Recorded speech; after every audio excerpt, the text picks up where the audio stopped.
एक ऐसा बदलाव शुरू हुआ जिसकी अपेक्षा हम लोगों ने, यस मीना जी बहुत बहुत शुक्रिया, शुक्रिया सभी लोगों का। हमारे बदलाव के बाद में हमने एक वीडियो दिया था ईरान और इजराइल वाला, मुझे अच्छे से याद है। लोगों ने कहा कि गैस क्राइसिस के लिए, तेल क्राइसिस के लिए बात बनती जा रही है, बात करते जा रहे हैं लोग। और युद्ध, जो 27 दिन की चेतावनी दी गई थी कि 27 दिन में अगर ये युद्ध नहीं ठहरा तो ये युद्ध आगे बहुत भयंकर परिणाम लेकर के आएगा, और उसी प्रकार से इस युद्ध का विस्तार होता जा रहा है। क्योंकि लोग हमेशा ये कहते हैं कि वर्ल्ड वॉर 3 कब स्टार्ट होगा, वर्ल्ड वॉर 3 कब स्टार्ट होगा। लेकिन वर्ल्ड वॉर 3 एकदम से स्टार्ट कभी भी नहीं होता। कोई भी युद्ध, चाहे वो वर्ल्ड वॉर 2 हुआ, चाहे वो वर्ल्ड वॉर 1 हुआ, या फिर अन्य कोई भी, भारत पाकिस्तान का, भारत चाइना का, या फिर अमेरिका का, और ये किसी भी युद्ध की अगर मैं बात करूं तो वो युद्ध एकदम से स्टार्ट नहीं हुए। उन युद्ध को स्टार्ट होने में समय लगा है, एक नींव डाली गई है, एक टर्निंग पॉइंट आया है जहां पे दुनिया ने उस एहसास को झेला जिस एहसास की कल्पना लोग कभी स्वप्न में भी नहीं करते थे। और सेम इस समय के ऊपर हम लोगों को ये बहुत सारी समस्याएं दिखाई देती हुई नजर आ रही हैं। देखिए, सबसे पहले समस्याओं की बात नहीं करी कि कुछ हमारे सामने आ गए किंग क्रिकेट नाम। देखिए, अपने नाम इनको रखने में पता नहीं क्या प्रॉब्लम होती है। क्या लगता है कि अच्छे नाम नहीं दिए माँ बाप ने, या इनको अपने नाम को बताने में शर्म आती है? ये ऐसी ऐसी बातें करने के लिए आ जाते हैं ये लोग। आज बात करे बिना ये सीधा हाइड करेंगे इनको, ठीक है ना? सीधा ये देखिए गए, दूसरा कमेंट करते हैं उससे पहले। तो विश्व अब टर्निंग पॉइंट की तरफ आगे बढ़ रहा है। विश्व में एक बहुत बड़ा रिसेट बटन दब गया है, जिसकी वजह से चीजें अब निर्माण होती हुई दिखाई देंगी, लेकिन निर्माण से पहले डिस्ट्रक्शन भी क्रिएट होता हुआ दिखाई देता है। लोग हमेशा बोलते हैं कि भैया आप वो बातें बताते हो जिसके अंदर हानियां होती है। हानियां अगर हमें पहले से पता हो तो हम लोगों को अपने जीवन को सुचारू रूप से चलाने में किसी भी प्रकार की समस्या नहीं होती। हम लोगों को खतरे का अगर अनुभव हो, हमें पता हो जिस राह पर हम चल रहे हैं वहां पर कहां पर गड्ढे हैं, कहां पे मोड़ है, तो हम लोग अपनी गाड़ी को धीमा कर लेंगे और प्यार से बच करके निकल जाएंगे। और अनजाने में अगर उसी तरीके से हम चलते रहे तो हकीकत में एक बहुत बड़े गड्ढे के अंदर गिर जाएंगे और वहां से शायद बच पाना मुश्किल होगा। इसी कारण से उन गड्ढों के बारे में, उन टर्न्स के बारे में मैं आप लोगों को पहले से चेतावनी देने के लिए आता हूं। तो जहां पे स्टेट ऑफ हार्मोज को रोकने और छुड़ाने की बात अमेरिका कर रहा था, और स्टेट ऑफ हार्मोज, और देखिए मैं कोई भी किसी भी प्रकार का ये जो नेगेटिव है ना, ये दिखा रहे हैं कि भाई ईसा और मूसा मूसा पिटने वाले हैं, तो इस बात का ध्यान रखना। ये बात मैं पहले ही बता रहा हूं आपको, ठीक है ना? तो याद रखो इस बात को, नाम नहीं लूंगा, विवाद हो जाएगा खाम का ही। तो ये जो टर्निंग पॉइंट आने वाला है, इस टर्निंग पॉइंट के अंदर हम लोगों को बहुत कुछ देखना है, बहुत कुछ समझना है। जैसे ही स्टेट ऑफ हार्मोज के बाद में अब दूसरे एरिया को भी रोकने की बात करी जा रही है, तो मतलब इतनी जल्दी से ये मुद्दे सॉल्व होते हुए हम लोगों को नहीं दिखाई देने वाले। और ये मुद्दे सॉल्व नहीं हुए तो इस समय के ऊपर बहुत बड़े तौर के ऊपर, बहुत बड़े तौर के ऊपर दुनिया उस यू टर्न से गुजरने वाली है, उस रीसेट से गुजरने वाली है, जिसके अंदर अभी बातचीत के मुद्दे बनेंगे जरूर, लेकिन बातचीत से अगर हर सारे हल निकल जाते तो ये युद्ध आगे बढ़ता ही नहीं। तो अभी तो खात्मा बहुत बड़े तौर के ऊपर, जो मैंने एक छोटे से शब्द का प्रयोग किया, वो होता हुआ दिखाई देने वाला है। थोड़े समय पहले मैं बात कर रहा था और आप लोगों को ये बता रहा था कि एक बातचीत के लिए बनेगा, लेकिन बातचीत के लिए अभी बुद्ध जो है वो पूरी तरीके से इन्वॉल्व नहीं हो रही है, इसलिए बातचीत वाले मुद्दे कहीं ना कहीं पर बनते हुए नहीं नजर आने वाले। तो यहीं पर आप देखिए कि वही हालात बनते हुए नजर आए। एक और अमेरिका बोल रहा है कि मेरी ईरान से बातचीत चल रही है, फेक प्रोपेगेंडा जो भी है किया जा रहा हो। ईरान कह रहा है हम लोग बात ही नहीं करना चाह रहे, और उसने उस चीज को लेकर के बम भी डाल दिए। वो आगे मार्च तक ये डिस्कशन इसी प्रकार से आगे बढ़ता हुआ नजर आया। अभी मार्च एंड हमारे सामने आ गया है, और यही है जो 14 तारीख तक, 14 अप्रैल तक, the date which start the turning point. ये बहुत ही क्लोज ऑन टेबल बैठ करके बात होना, आपस में अपने मंत्रियों के माध्यम से बात होना, इस प्रकार की चीजें दोबारा बनती हुई नजर आएंगी। एक बारी फिर से कहीं ना कहीं सीज फायर हो, लेकिन लेकिन यहां पे एक बहुत बड़ा क्वेश्चन मार्क आता है, क्या सीज फायर लंबा चलेगा? बिल्कुल नहीं। ये युद्ध वो युद्ध होगा जो बार बार उठेगा और 2026 क्या 2027 तक को अपने अंदर खींचता हुआ नजर आता दिखाई देगा। तो ये बहुत बड़े लेवल के ऊपर पड़ने वाला असर, बहुत बड़े तौर के ऊपर लाखों लोगों के ऊपर पड़ने वाला असर इस टाइम के ऊपर प्रक्रिया बनता हुआ दिखाई देने वाला है। ये योग बन रहे हैं जहां पे स्थितियां, अंगारक अवश्य खत्म हो जाएगा, लेकिन अंगारक के खत्म होने के बाद भी कहीं ना कहीं ईरान की कुंडली बहुत बड़े तौर के ऊपर बड़े खतरों को लाती हुई दिखाई दे रही है। तो ये सिचुएशंस बहुत बड़े लेवल के ऊपर हालातों को खराब करने वाली हैं। ये तरीका है जहां पे लोग रशिया और यूक्रेन के युद्ध की बात नहीं कर रहे। ये तरीका है जहां पे चाइना अभी इन्वॉल्व नहीं हो रहा है डायरेक्टली, क्योंकि चाइना डायरेक्टली इन्वॉल्व नहीं होता, लेकिन चाइना का इनडायरेक्टली इफेक्ट देना यूएसए के लिए, इकोनॉमिक स्ट्रक्चर के लिए, यूएसए के बाद में नाटो कंट्रीज के लिए बहुत बड़े लेवल के ऊपर मुश्किलों को डालने वाला हो रहा है। यह समय है जहां पे चीजें बार बार बन करके खराब होती हुई नजर आती हैं, क्योंकि ये युद्ध अगर खत्म हो गया तो युद्ध खत्म होने के बाद में ये मान लीजिएगा कि स्थिति पूरी तरीके से नॉर्मल हो जानी है। और वहीं पर ईरान की कुंडली जो दिखा रही है, जो अभी युद्ध को आगे बढ़ाती हुई नजर आ रही है, कैंसर जो कुंडली है उसकी कर्क लगन की, ये दिखाती है कि यूएसए को कहीं ना कहीं पर बड़ी क्षति देने का कार्य इस टाइम के ऊपर बनता हुआ नजर आए। यूएसए की जनता परेशान होती हुई नजर आती दिखाई दे, और यहीं पर इसका डायरेक्ट असर भारत के ऊपर भी पड़ेगा। एक एक बात का पूर्णतः विश्लेषण मैं आप लोगों को इस वीडियो के अंदर दूंगा, बताऊंगा कि किस प्रकार से भारत इफेक्टेड होने वाला है, किस प्रकार से आगे स्थितियां खराब होने वाली हैं। तो सबसे पहले मैं बात करता हूं भारत की।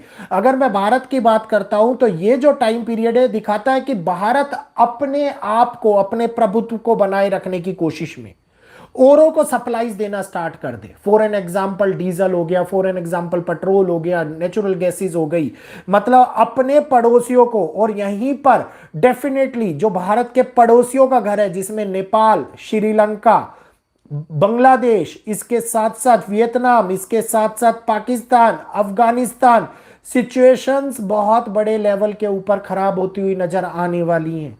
ये वो संकट उत्पन्न करने वाला है जहां पे ये लोग भारत से मदद की गुहार लगाते हुए नजर आएंगे, और यहीं पर भारत के दो फैसले बनते हुए नजर आएंगे। पहला, अगर मदद नहीं करी तो वो बहुत बड़े लेवल के ऊपर आगे चेंज क्रिएट करेगा भारत के अंदर ही।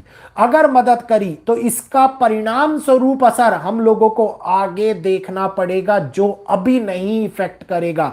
तो ये जो क्रिटिकल टाइम है, इस क्रिटिकल टाइम के अंदर हालांकि ये देश, ये पड़ोसी भारत के अपने नहीं है, इसके बावजूद नजरअंदाज करते हुए हमारी व्यवस्थाएं इनको हेल्प करने का प्रयास करेंगी। इस टाइम के ऊपर आप देखिएगा धीरे धीरे सभी न्यूज को हटाया जा रहा है। एक्साइज कॉस्ट कटिंग कर करके पेट्रोल के दामों के अंदर दोबारा से घटौती करी जा रही है। ये टाइम पीरियड है जहां पे पेट्रोल हो गया, क्रूड ऑयल हो गया, फर्टिलाइजर हो गया, गैसेज हो गई, इसके खिलाफ ध्यान हटाने की बहुत बड़े लेवल के ऊपर प्लानिंग होती हुई दिखाई दे रही है। क्योंकि जो सबसे ज्यादा इफेक्टेड दिखाई दे रही है वो दिखाई दे रही है फूड लेवल की कम्युनिटी, फूड के ऊपर होने वाला इफेक्ट, स्टॉक मार्केट के ऊपर इफेक्ट होने वाला। ये दुनिया को वो तरीके दिखाएगा जिसके अंदर भोजन की व्यवस्थाएं, जिसके अंदर पूरी तरीके से बदलती हुई नजर आएगी। और यही वो टर्निंग पॉइंट, यही वो रीसेट पॉइंट होने वाला है जहां पे सिचुएशंस भारत के अंदर और भी ज्यादा खराब होती हुई नजर आने वाली है। सिचुएशंस जहां पे होटल जो ले ऑफ करना स्टार्ट कर रही हैं, बंद हो रही हैं जगह जगह के ऊपर, ये कहीं ना कहीं पर कानून व्यवस्था को भी इंपैक्ट करने वाले हैं। ये दिखाई देने वाले हैं कि जनता रोडों के ऊपर उतरने को आक्रामक होती हुई नजर आए, बड़े लेवल के ऊपर दिखाई दे रहा है। ये दिखाई दे रहा है कि जहां पे किसी ना किसी तरीके से एक बारी फिर से किसानों के ऊपर नुकसान हो, किसान आंदोलन करे, किसान बॉर्डर रोकने का प्रयास करे, इस टाइम के ऊपर इफेक्ट दिखाई दे, और जिसकी वजह से सरकारें कुछ कठोर कानून बनाए और इंप्लीमेंट भी कर दे, ये इस टाइम के ऊपर बनता हुआ नजर आता दिखाई दे रहा है। वहीं किसानों के ऊपर पड़ने वाली दूसरी मार, जो मौसम की मार है, एक बारी फिर से कम ये कहिए आधे भारत के अंदर आप लोगों को बड़ी बारिश, तूफानी हवाएं और उसके साथ साथ बर्फबारी का सामना करना पड़ता हुआ नजर आएगा। इस समय के ऊपर एक ऐसा समय जो हम लोगों को कहीं ना कहीं पर फूड के कारण उत्पन्न होने वाली हानियों को बार बार दिखाई दे, बार बार पैनिक करवाए, इफेक्ट करता हुआ नजर आ रहा है। ये एक ऐसा समय है जहां पे कपड़ा, रोटी और मकान के लिए लोग बात करते हुए नजर आएंगे। सभी के कमेंट का जवाब दूंगा मैं लास्ट में, चिंता मत कीजिए। और एक सेकंड रुकिए जरा।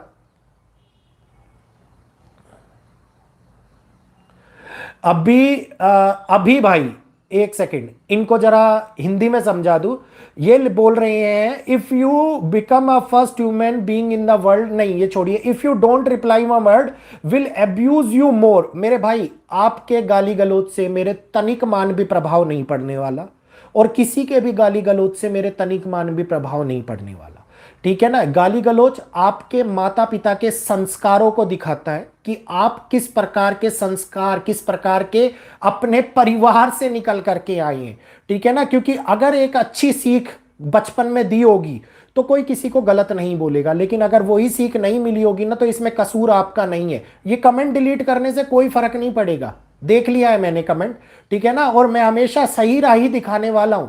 तो अच्छा होगा कि अपने घर वालों को लालचित ना करो, शर्म बस प्रयास ना करो, दूसरों के आगे बेइज्जती ना कराओ।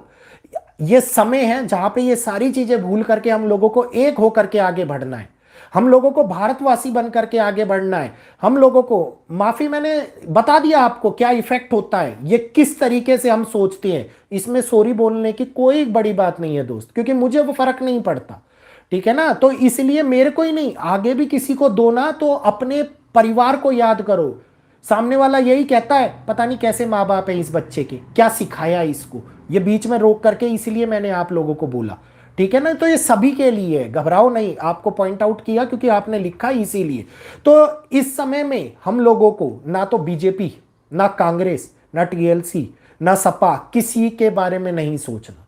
हम लोगों को सोचना है अपने भारत के बारे में। ये बहुत कठिन, बहुत बड़ा भ्रमजाल फैला हुआ है राहु का। मैंने आप लोगों को क्या बोला था कि राहु धीरे धीरे इतने ज्यादा प्रभावी होते हुए जाएंगे कि उनके प्रभाव का असर लोगों को मायाग्रस्त करेगा, लोगों को भयभीत करेगा, लोग फंसेंगे। और यही वो टर्निंग पॉइंट है जहां पे लोग शुद्ध बुद्धि खो करके एक नए विषय की ओर आगे बढ़ते हुए नजर आने वाले हैं। तो नवीनीकरण से पहले जो चेंज होने वाला है, जो दुनिया का रीसेट बटन अब दब चुका है, ये तकनीकी नहीं, ये पूरी तरीके से व्यवस्थाओं को बदलने का प्रयास है। तो अभी आप देखते जाइए कि जो टाइम पीरियड 14 अप्रैल के बाद में स्टार्ट होने वाला है, ये विद्रोहात्मक पार्टियां आपस में लड़ती हुई नजर आएंगी। जो मिनिस्टर्स बैठने नहीं चाहिए थे सत्ता के ऊपर और बैठे हुए हैं, उनके ऊपर असर पड़ता हुआ नजर आएगा, क्योंकि केतु ने राशि परिवर्तन कर लिया है। और केतु का नक्षत्र परिवर्तन, राशि परिवर्तन नहीं सॉरी, नक्षत्र परिवर्तन कर लिया है। और इसका असर राजाओं के ऊपर बहुत बड़े संकट को लाता है, उनके कर्मों के दंड को दिखाता है। और राजाओं के ऊपर ही नहीं, देश के ऊपर, जो देश अपनी प्रभुत्ता बना रखा था, दबाने का प्रयास कर रहा था और दूसरों को ये कहिए कि डोमिनेंस क्रिएट करने का प्रयास कर रहा था, एग्जाम्पल डायरेक्टली बहुत ही सुलझा हुआ अमेरिका, आज की डेट में वो ही सबसे बदतर हालातों में दिखने वाला है। अमेरिका के लोग अमेरिका के राजा के खिलाफ रोडों पर उतरते हुए नजर आने वाले हैं आप लोगों को। और ये वो इफेक्ट होगा जिसका कम्युनिकेशन के कारण होने वाली स्थितियों में बड़े तरीके से, कहते हैं ना कि दुनिया करवट बदलती है, ये करवट बदलता हुआ नजर आने वाला है। प्रोडक्टिविटी चेंज होने वाली है, डिजिटलाइजेशन चेंज होने वाला है, आफ्टर मार्केट इफेक्ट बदलने वाला है। तो ये काउंटडाउन ट्रंप के खिलाफ शुरू होना है, केवल ट्रंप के खिलाफ नहीं, बहुत सारे देशों के खिलाफ शुरू होने वाला है। और जो ये युद्ध है ना, ये युद्ध नहीं रहेंगे, ये युद्ध रहेंगे एनर्जी, ट्रेड और वॉर के युद्ध। जो मैंने कहा था आप लोगों को जब ईरान का युद्ध शुरू भी नहीं हुआ था कि भारत भी एक युद्ध के मध्यांतर में फंस रहा है, वो है इंटरनल युद्ध। इंटरनल युद्ध मतलब ऐसा कूल डाउन, ऐसा शेडो वॉर जिसके अंदर साइबर वॉर्स होंगे, जिसके अंदर इकोनॉमिक स्ट्रक्चर को पूरी तरीके से हिलाने का प्रयास होगा, जिसके अंदर देशों को बदलने का प्रयास होगा। इस टाइम के ऊपर बनने वाली पूरे तरीके से योग उसी रीसेट को दिखा रहे हैं जो हमारे सामने बनता हुआ नजर आता है। तो ये तरीके, ये विवाद, ये व्यवस्थाएं जहां पे पूरी तरीके से हमारे सामने एक नवीनीकरण को ला रही है, आप ये देखिएगा एक बारी फिर से पूरी इंडस्ट्रीज को हिलाने का काम करेगी। अभी मैंने 1:44 तक का आप लोगों को शेयर मार्केट का जो बात करी थी, मैंने गोल्ड का बोला था, जिनको एंटर करना हो 144 पे गोल्ड पहुंचेगा, एंटर करिएगा, लंबे टाइम तक रुकने की जरूरत नहीं है, एंटर कीजिए। एंटर करने के बाद में उसके अंदर प्रॉफिट गेन कीजिए और एग्जिट कीजिए, फिर एंटर कीजिए, फिर प्रॉफिट गेन कीजिए, फिर एग्जिट कीजिए। तो ये जो टाइम पीरियड है ये आप लोगों को कमाई के रास्ते भी दिखा रहा है, लेकिन आपकी बुद्धि के अनुभव के अनुसार इस टाइम के ऊपर टेक्नोलॉजी वॉर और एनर्जी वॉर बढ़ता जा रहा है। कम से कम 7 से 8 देश ऐसे हैं जहां पर पूरी तरीके से एनर्जी खत्म होती हुई दिखाई दे रही है, जहां पर पूरी तरीके से लोग फिलहाल बहुत बड़े लेवल के ऊपर खराब होते हुए दिखाई दे रही है। अभी एक बार फिर से गोल्ड के रेट आप लोगों को डाउनटाउन के अंदर आते हुए दिखाई देंगे करेक्शन में, तो वो फिर टाइम होगा आप लोगों के एंटर करने का। अगर मैं बात करता हूं इंडिया के चार्ट की, इंडिया के चार्ट के अंदर राहु 10th के अंदर है, और 10th के अंदर राहु का होना दुनिया को आगे बढ़ाने के लिए पावर देता है, लेकिन इसी के विपरीत वहीं पर वो इफेक्ट भी देता है केतु के कारण से, जो स्पष्ट रूप से हम लोगों को काल सर्प योग को दिखा रहे हैं। और ये काल सर्प लोग इकोनॉमिक बदलाव को लेकर के एक नई दिशा और एक लंबे स्ट्रक्चरल चेंज को लेकर के आता है। तो यही वो स्ट्रक्चरल चेंज है जिसका इफेक्ट लॉन्ग टाइम हमारी कंट्री के ऊपर पड़ने वाला है। तो we will prepare for it, हम लोगों को उसके लिए तैयार भी होना है, और हम तैयार हैं भी इस चीज के लिए। बिकॉज सबसे बड़ी बात यह है कि बहुत सारे चेंजेस जो सरकार हम लोगों को दिखाती है कि हाँ इसकी तरफ ध्यान मत दीजिए, इन चीजों को मत समझिए, लेकिन ये इफेक्ट देती हैं एक बहुत बड़े लेवल के ऊपर।